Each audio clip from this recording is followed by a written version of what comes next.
हाथ जोड़ विनती करूं जग की तारनहार, वंचित को ही रहे नहीं सबके सादे काज। माँ लक्ष्मी माता जय जय माँ लक्ष्मी माता। जय माता जी रिसा, लक्ष्मी माता की जय हो।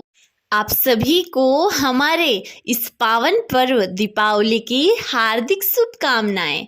नमस्कार प्रिय भक्तजनों, आप सभी का हमारे YouTube चैनल आत्म प्रेमी पर हार्दिक स्वागत है।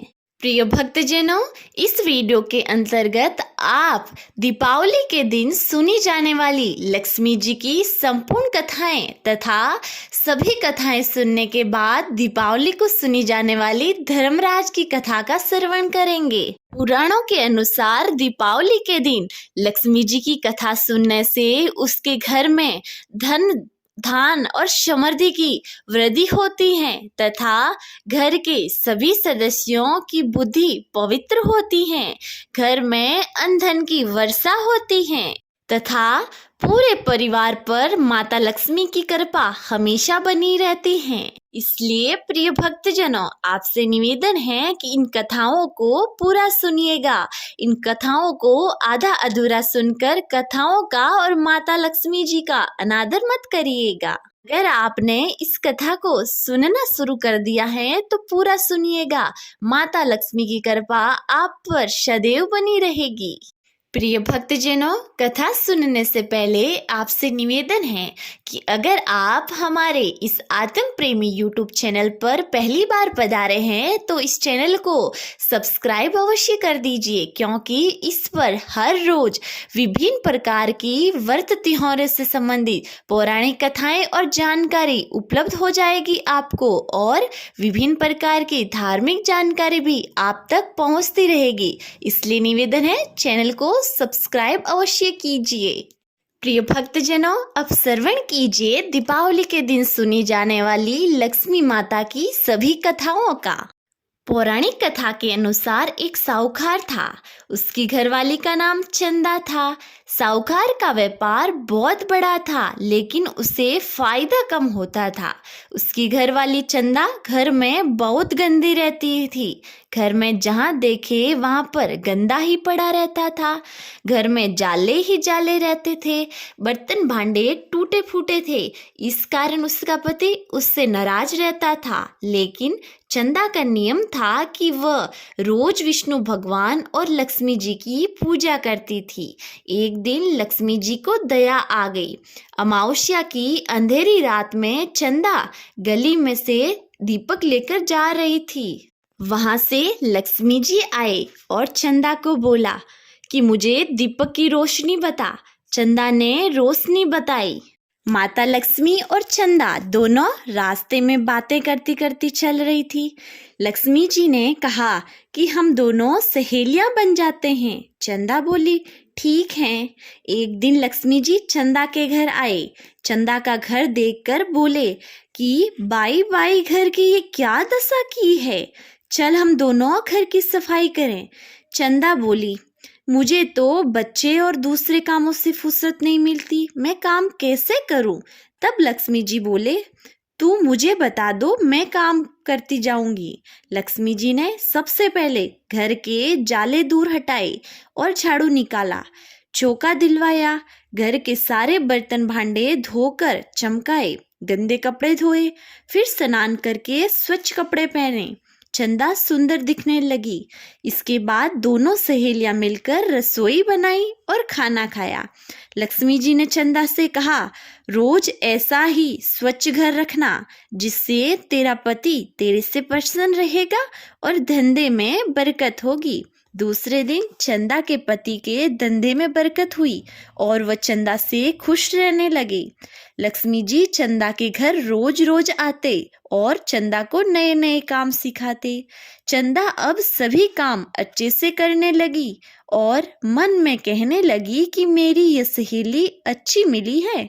चंदा देवरानी जेठानी और पड़ोसन बोली कि चंदा तेरे पास इतना धन कहाँ से आया। चंदा बोली कि मेरी सहेली लक्ष्मी है, वह मुझे इतना काम सिखाया जिससे इतना धन हो गया। वह बोली कि लक्ष्मी तेरी सहेली है, लेकिन चंचल है, एक घर नहीं रहती, वह तो घर घर घूमती है, जो तेरे घर थोड़ी ही पाटे पर बैठेगी। जब चंदा को ज्ञान हुआ, दूसरे दिन लक्ष्मी जी आए और चंदा ने पाटा बिछाया और लक्ष्मी जी ने बोला कि सहेली पाटे पर बैठ जा। जब लक्ष्मी जी ने बोला कि पाटे पर तो राजा के यहाँ भी नहीं बैठती हूँ, चंदा बोली मेरे यहाँ तो आपको पाटे पर बैठना ही पड़ेगा। लक्ष्मी जी पाटे पर बैठ गए। फिर चंदा बोली मैं थोड़ी देर बाहर जाकर आती हूँ, जितने तक बैठे रहना। चंदा तो निकलकर पीहर चली गई और लक्ष्मी जी पाटे पर ही बैठे रह गए। साहूकार के बहुत ही धन हो गया। हे लक्ष्मी माता, चंदा पर प्रसन्न हुए वैसे सभी पर प्रसन्न होना। जय हो लक्ष्मी माता की। प्रिय भक्तजनों, अब श्रवण कीजिए दूसरी कथा का। पौराणिक कथा के अनुसार एक सेठ था, उससे एक बेटी थी। वह रोज पीपल सींचने के लिए जाया करती थी। पीपल में से लक्ष्मी जी निकलती। आभा जैसी बिजली, सावन जैसी सुहावनी, गुलाब जैसा रंग, ऐसा लक्ष्मी जी का रूप दिखता था। इस तरह से लक्ष्मी जी निकले और साहूकार की बेटी को कहा कि तुम मेरी सहेली बनोगी क्या? मैं मेरे पिताजी को पूछकर फिर सहेली बनूंगी, ऐसा साहूकार की बेटी बोली। फिर वह साहूकार की बेटी घर जाकर सारी बात अपने पिता को बताई तो साहूकार बोले वह तो लक्ष्मी जी हैं, वह कह रहे हैं तो सहेली बन जा। दूसरे दिन वो पीपल सींचने के लिए गई। लक्ष्मी जी ने कहा कि सहेली बनेगी क्या? वह बोली बन जाऊंगी। दोनों अब सहेलियां बन गई। लक्ष्मी जी ने सहेली को भोजन करने के लिए न्योता दिया। वह घर आकर पिताजी को कहा। पिताजी बोले कि जाना है तो जा। सहेली लक्ष्मी जी के घर भोजन करने के लिए गई। लक्ष्मी जी सोने का चौरन मांडे, सोने की थाली में 36 प्रकार के भोजन परोसकर सहेली को भोजन करवाया। सहेली घर जाने लगी तो लक्ष्मी जी सहेली का पल्ला पकड़ा और बोली कि मैं भी तुम्हारे घर भोजन करने के लिए आऊंगी। तो साहूकार की बेटी बोली ठीक है, सुबह आना। साहूकार की बेटी घर आकर उदास होकर बैठ गई। पिताजी बोले बेटी उदास क्यों हो तुम? बेटी बोली लक्ष्मी जी ने कहा है कि मैं तुम्हारे घर भोजन करने के लिए आऊंगी। उसने तो मुझे गहने वो पहनने के लिए साल 2 साल दिए हैं। कितने तरह के भोजन परोसे, अपने पास तो कुछ भी नहीं है। पिताजी बोले हमारे घर में जैसा भी होगा वह भोजन करवा देंगे। तुम जाकर न्योता देकर आ जा और तुम गोबर माटी से चौका देकर चौमुखी दीपक लगाकर गादी बिछाकर लक्ष्मी जी का नाम लेकर बैठ जाना। एक लड्डू पास में रख लेना, वह ऐसा ही करती हैं। जितने में इधर राजा जी की रानी नाने के लिए बैठती हैं, उसका 9 लक का हार चिल उठाकर ले जाती हैं और साहूकार के घर उड़कर आती हैं और हार फेंक देती हैं, लेकिन लड्डू उठाकर ले जाती हैं। साहूकार की बेटी हार में से एक लड़ी तोड़कर बाजार में गई। दुकानदार को कहा कि मुझे सोने की चौकी, सोने की थाली, सोने की झारी, थाली भरकर मोहरे दो, साल 2 साल दे दो, 36 प्रकार के भोजन बने, जितना सामान दे दो। सभी सामान लेकर साहूकार की बेटी घर आ गई और रसोई बनाई। फिर उसने गणेश जी को कहा कि लक्ष्मी जी को बुलाओ। आगे आगे गणेश जी, पीछे पीछे लक्ष्मी जी पधारे। वो पाटा बिछाकर बोली सहेली पाटे पर बैठ जा। फिर लक्ष्मी जी बोले कि पाटे पर तो राना राजा रानी के यहाँ पर भी नहीं बैठती हूँ मैं। वह बोली कि मेरे यहाँ तो तुम्हें बैठना ही पड़ेगा, नहीं तो मेरे माता पिता भाई भतीजा क्या सोचेंगे कि लक्ष्मी मेरी सहेली है। लक्ष्मी जी बोले कि मुझे तो 7 पीढ़ी यहाँ पर ही रहना पड़ेगा। फिर लक्ष्मी जी पाटे पर बैठ गई। सहेली खूब बनवार करके भोजन करवाया। फिर लक्ष्मी जी बोले कि अब मैं जाऊं? सहेली बोली कि मैं थोड़ा बाहर जाकर आती हूँ, जितने तक आप यहीं पर बैठे रहो। वह बाहर चली गई। जो वापस आई नहीं। लक्ष्मी जी वही बैठे रहे। हे लक्ष्मी माता, साहूकार की बेटी पर प्रसन्न हुए जैसे सभी पर प्रसन्न होना। खोटी की खरी, अधूरी की पूरी जानना। बोलो लक्ष्मी माता की जय।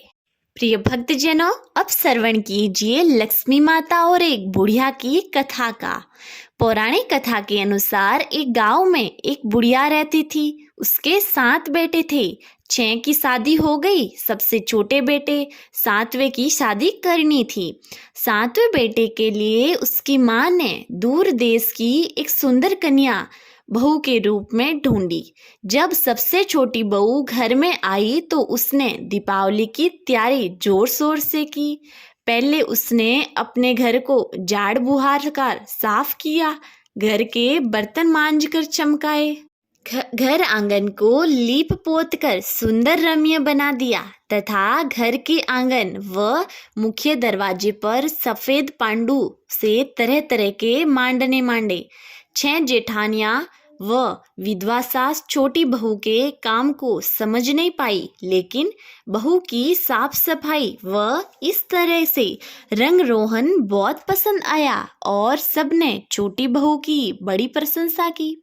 बहू ने बताया कि माँ जी, ये सब दिवाली की तैयारी है और इसमें लक्ष्मी जी का पूजन होता है। इससे पहले सास बहुओं ने ऐसा कभी नहीं किया था। कार्तिक कृष्ण अमावस्या को सबसे छोटी बहू ने लक्ष्मी जी के मांडने मांडे और घर की दोहरी और सारे घर आंगन में दीपक प्रज्वलित कर दिए। अमावस्या की काली अंधेरी रात में लक्ष्मी जी अंधेरे में पूरे गांव में इधर उधर घूम रही, लेकिन उन्हें कहीं भी दीपक का उजाला दिखाई नहीं दिया। लक्ष्मी जी थोड़ी दूर और चले तो एक घर में दीपक की रोशनी का प्रकाश दिखाई दिया। लक्ष्मी जी ने घर के भीतर झांक कर देखा तो सारे घर आंगन में दीपक की रोशनी जगमगा रही थी। लक्ष्मी जी थकी हारी पैरों से पूरे घर आंगन में घूमी और आखिर में एक कमरे में मंडा हुआ रथ देखा। उसमें विश्राम के लिए बैठ गई। जब कहीं जाकर लक्ष्मी जी ने आराम की सांस ली और पैरों को थोड़ा आराम मिला, छोटी बहू ने आंचल से लक्ष्मी जी के पाँव साफ किए और जहाँ जहाँ लक्ष्मी जी चले वहाँ वहाँ आसपास सफाई की, तरह तरह से स्वागत किया और उनको मानने में बदल दिया। उसी दिन से भारतवर्ष में दीपावली के दिन सफेद और लाल रंग के मांडने की प्रथा है। लक्ष्मी जी ने छोटी बहू से कहा, बेटी तुम ये क्या कर रही हो? बहू ने कहा, आपने मेरे आंगन में पैर रखे हैं तो मैंने उसमें मांडने मांड दिए। तो लक्ष्मी माता उस छोटी बहू के परिवार को सुख समृद्धि तक 7 पीढ़ी का वरदान देकर रथ में सवार होकर विष्णु भगवान के पास चले गए। जाते जाते उन्होंने अपने दोनों पैरों के पगलिए उस घर के द्वार पर बनाकर कहा कि जब तक ये चिन्ह यहाँ पर बने रहेंगे मैं किसी न किसी रूप में इस घर में बनी रहूंगी। इसके बाद उस घर में और गांव में दीपावली का त्योहार बड़े धूमधाम से हर वर्ष मनाया जाने लगा। बोलिए लक्ष्मी माता की जय। प्रिय भक्तजनों, अब श्रवण कीजिए दिवाली के दिन सुनी जाने वाली धन्ना सेठ की कथा का। एक साहूकार था जिसका नाम धन्ना सेठ था। उनके यहाँ धन धान बहुत ही था, लेकिन बेटा नहीं था। इस कारण साहूकारनी बेटे के लिए तरसती थी। एक दिन वह सवेरे 4 बजे उठी, रसमाई करती हैं। एक संत पधारे और बार आवाज दे रहे हैं कि 1 रोटी का 1 पुत्र, 2 का 2, 3 का 3। वह समाई करती हुई उठी। टिफिन में 3 रोटी थी, तीनों ही जाकर उसे दे दी। संत बोले कि रोटी के साथ में तो बेटा होता नहीं है, लेकिन तुम्हारी तमन्ना जो भगवान जरूर पूरी करेंगे। ऐसा कहकर संत चले गए। थोड़े दिन बाद उसे एक एक करके 3 बेटे हुए। बड़े बेटे का नाम लक्ष्मी चंद रखा। पति पत्नी दोनों बूढ़े हो गए। मन में सोचा कि मैं लक्ष्मी चंद का विवाह कर दूं। बड़े घर में सगाई करके विवाह रचा दिया। सासू जी ने बरी का वेश करवाया और गहने डाले। विवाह करके बहू को घर लाए। 4 हीरे दिए, चांदी की पेटी, सोने का ताला, सासू जी पाव लगाई के दिए। थोड़े दिन बाद धन्ना सेठ और सेठानी दिव्यंगत हो गए। धन्ना सेठ के भाई था जिसने कहा कि आप सोच मत करना, आपके बेटे को रोटी मैं डालूंगा। थोड़े दिन तो रोटी डाली, फिर चाचा चाची कहने लगे कि रोज रोज मुझसे तो रोटी डाली नहीं जाती, हम तो नहीं डालेंगे। उन्होंने सबको बाहर निकाल दिया, सारा धन माल मकान सभी दबा लिया। अब तीनों भाई गांव में कहते हुए घूमते हैं कि मुझे कोई नौकरी पर रख लो, नौकरी पर रख लो। एक फड़बुंजा उसको नौकरी पर रखता है। उसने कहा कि एक एक मुट्ठी चना दे देंगे, जो पेट भर जाएगा और अपना काम हो जाएगा। थोड़े दिन तो रखा, फिर उसने भी सेठ के बेटों से कहा कि मैं ही लकड़ियां भट्टी में डाल दूंगा, इनको क्यों एक एक मुट्ठी चने दे रहे हैं। वहां से निकाल दिए। वह कंदोई के यहाँ रहे। कंदोई ने कहा कि कढ़ाइयाँ मांजेंगे तो खुरचन दे देंगे। थोड़े दिन वहां भी रखे, लेकिन फिर वापस निकाल दिया। थोड़े दिन बाद लक्ष्मी चंद्र के साली का विवाह आया। उसको ससुराल वाले लेने आए। पड़ोसी ने कहा कि भाई तेरे ससुराल से लेने के लिए आए हैं, तेरी साली का विवाह है। वह तो ससुराल के लिए रवाना हो गए। तो बगीचे में उतरे। घर से साले की बहू आई, कहने लगी बाईसा के वर आ गए हैं, बाईसा के वर आ गए हैं। लक्ष्मीचंद की सासू ने पूछा कि कैसे हैं बाईसा के कंवर साहब। बहुओं ने कहा कि वह तो अच्छे नहीं हैं, कपड़े मैले हैं, दाढ़ी बड़ी हुई है, उनकी स्थिति खराब है। लक्ष्मीचंद की बहू सुन लेती हैं। वह तो सासू का दिया हुआ वेश पहना और हीरे की पेटी लेके निचरी उतरी, सीधा बगीचे में गई। वहां पर अपने पति को देखकर कहा कि घर चलो। वह तो ताला खोलकर पेटी में से एक हीरा निकाला। हीरा बेचकर एक कार खरीदी और कपड़े गहने खरीदे। फिर कार में बैठकर वह घर आई। रास्ते में बातें पूछी कि हवेली में कौन है। पति ने कहा हवेली के ताला लगा हुआ है, हम उस घर में नहीं चलेंगे। ताला खोलकर पहले सफाई करवाई। फिर पूछा कि आप अकेले हो या आपके साथ में और कोई है। जब लक्ष्मीचंद ने कहा कि मेरे साथ मेरे 2 भाई हैं। जब कहा कि उनको भी घर लाओ, उनके भी अपने बराबर गहने कपड़े लाए, पहनाया और अच्छी रसोई बनाकर भोजन करवाया और कहा कि लाला जी स्कूल जाते हो, लेकिन एक बात मेरी मानना, वापिस आते हुए रास्ते में कोई चीज मिले वह लेते हुए आना। उनको रास्ते में एक गाय ब्याई जिसकी आंवल पड़ी थी, जो लकड़ी में डालकर लेकर आ गया और बाड़े में डाल दी। उस गांव में राजा की रानी छत पर सिर धो रही थी, जो गले का हार उतार कर रखा था। वहां पर एक चील आकर उसका हार उठाकर ले गई।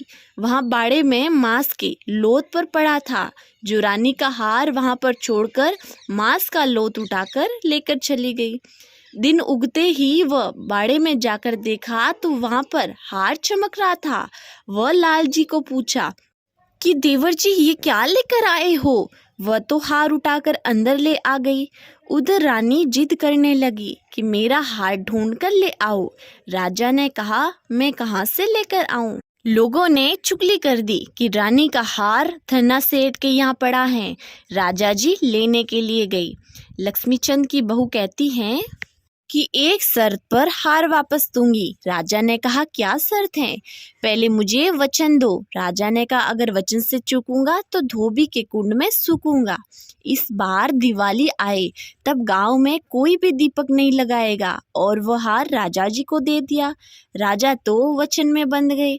राजा गांव में हेरा फिरा दिया कि दिवाली को कोई भी अपने घर में दीपक नहीं लगाएगा, जो भी दीपक लगाएगा उसे राजा जी भारी दंड देंगे।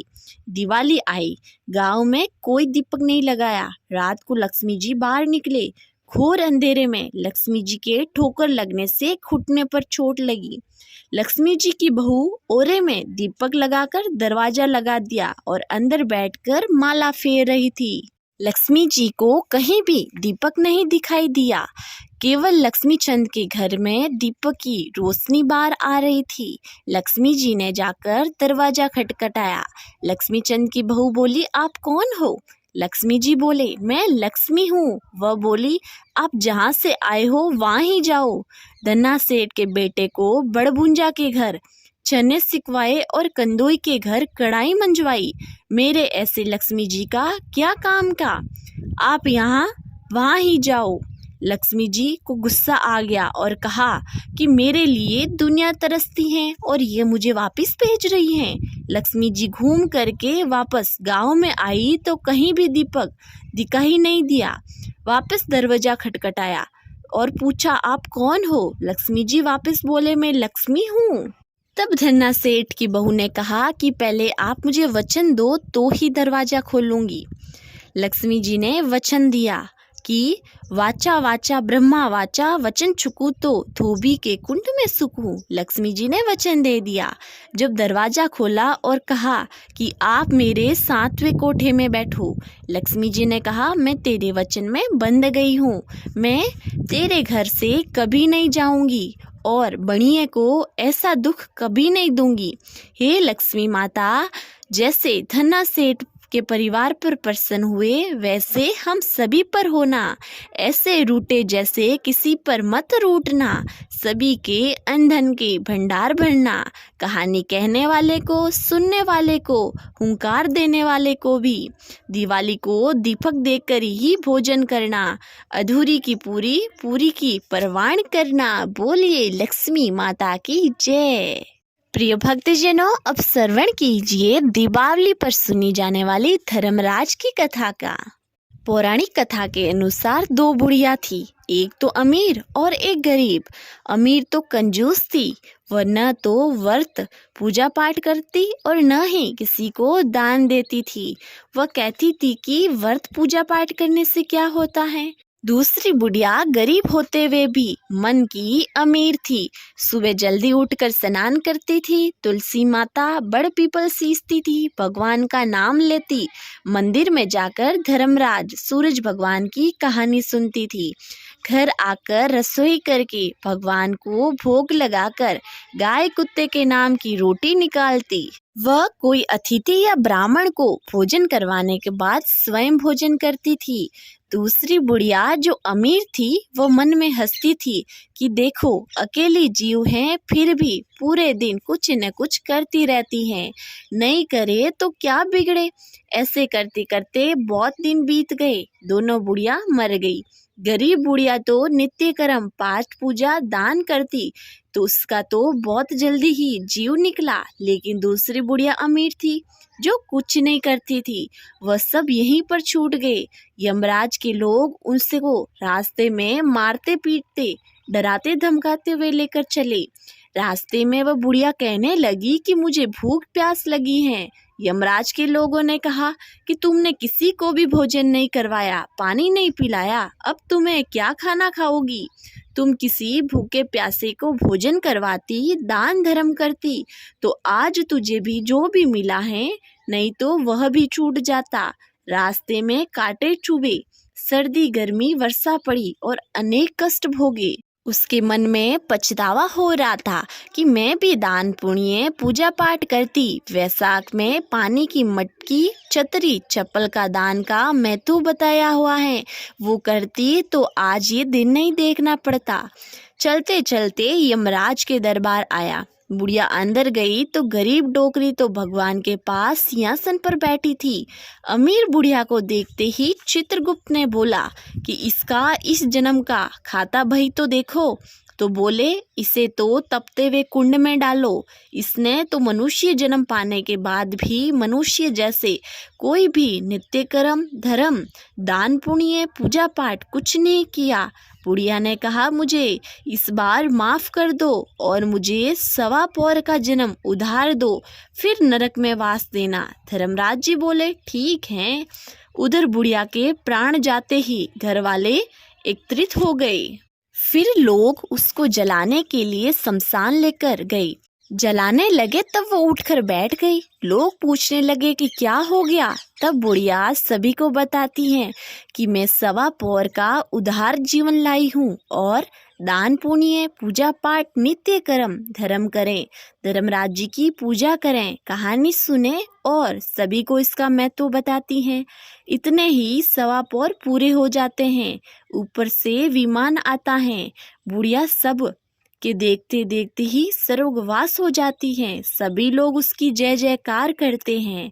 हे धर्मराज, उस बुढ़िया पर कृपा करी वैसी ही सभी प्राणियों पर करना। प्रिय भक्तजनों, ये थी दिवाली के दिन सुनी जाने वाली सभी पौराणिक कथाएं। अब श्रवण कीजिए लक्ष्मी चालीसा और लक्ष्मी जी की आरती का। माता लक्ष्मी करी कृपा, करो हृदय में वास, मनोकामना सिद्ध करी पर वहु मेरी आस। यही मोरा अरदास, हाथ जोड़ विनती करो माँ, सब विधि करो सुहास। जय जननी जगदम्बा, सिंधु सुता सुमेरो तोई, ज्ञान बुद्धि विद्या दो मोही।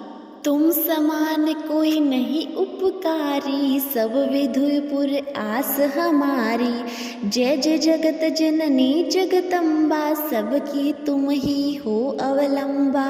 तुम ही हो सब खट खट वासी, विनती यही हमारी खासी। जग जननी जय सिंधु कुमारी, दीनन की तुम हो हितकारी। विनबो नित्य तुम्ही महारानी, कृपा करो जग जननी भवानी। के ही विधि स्तुति करो तिहारी, सुधी लीजे अपराध विसारी। कृपा दृष्टि चितवा मोम मोरी, जग जननी विनती सुन मोरी।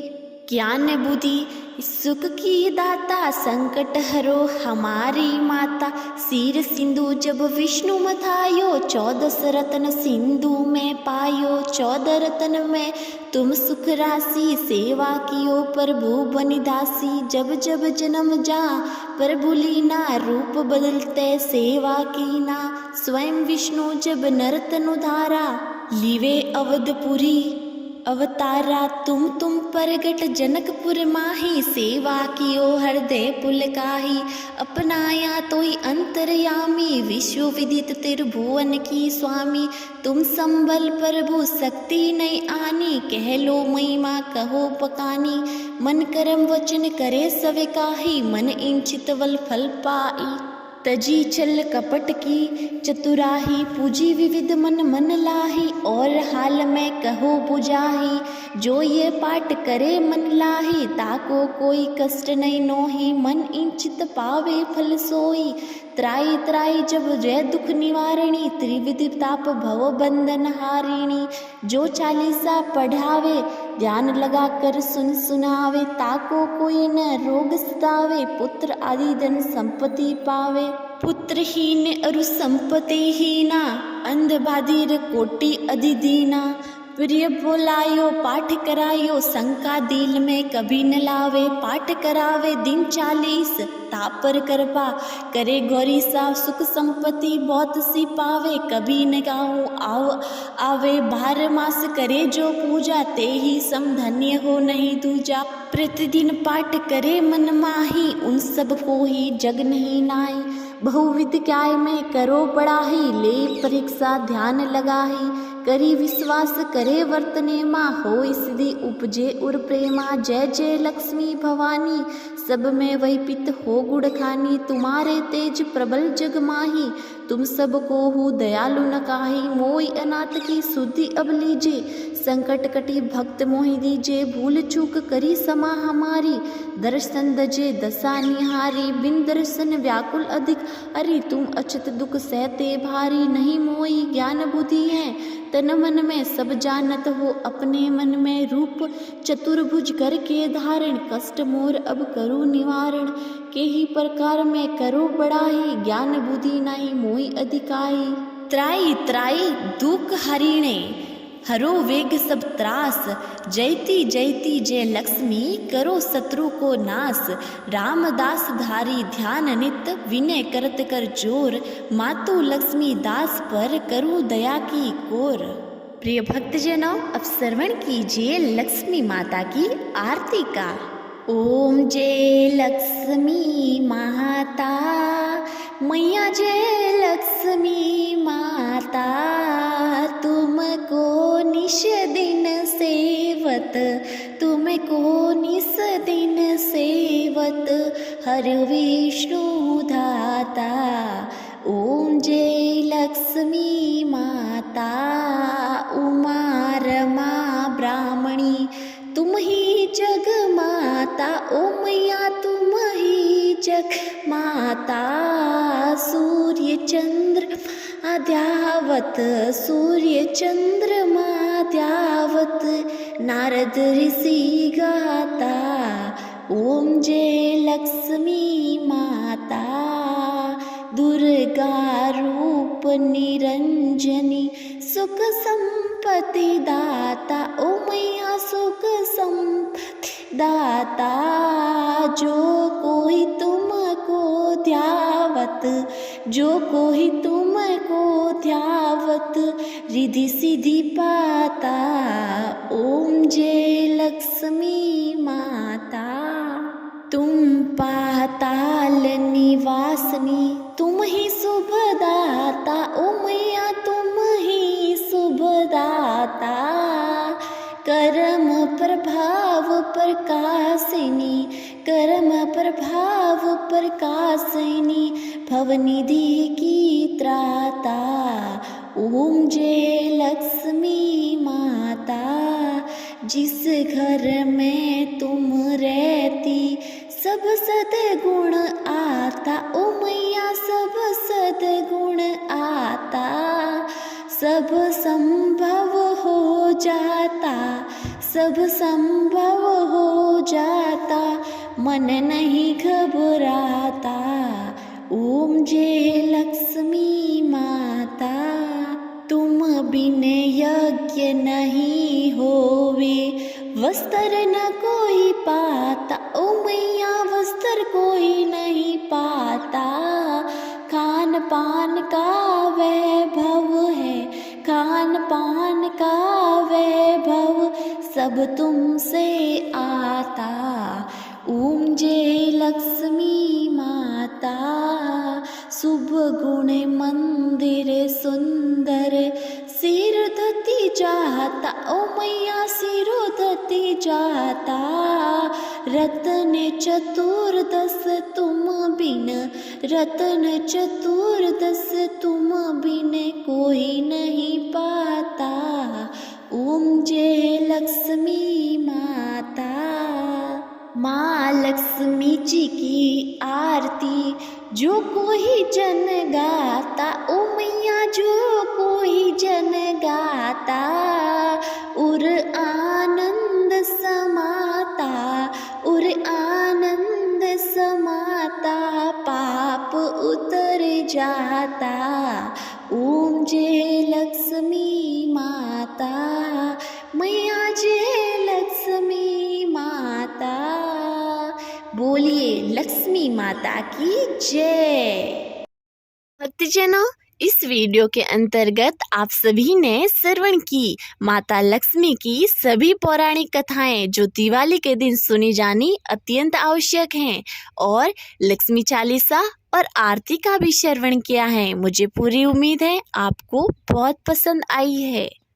प्रिय भक्तजनों, अगर आपको माता लक्ष्मी की कथाएं और आरती और चालीसा पसंद आई हैं तो वीडियो को लाइक जरूर कीजिए और चैनल को सब्सक्राइब करना बिल्कुल मत भूलिएगा, क्योंकि इस पर आपको हर रोज विभिन्न प्रकार की कथाएं, धार्मिक कथाएं सुनने को मिलती रहेगी। इसलिए चैनल को सब्सक्राइब अवश्य कीजिएगा और हाँ, कमेंट में लक्ष्मी माता की जय जरूर लिखिएगा।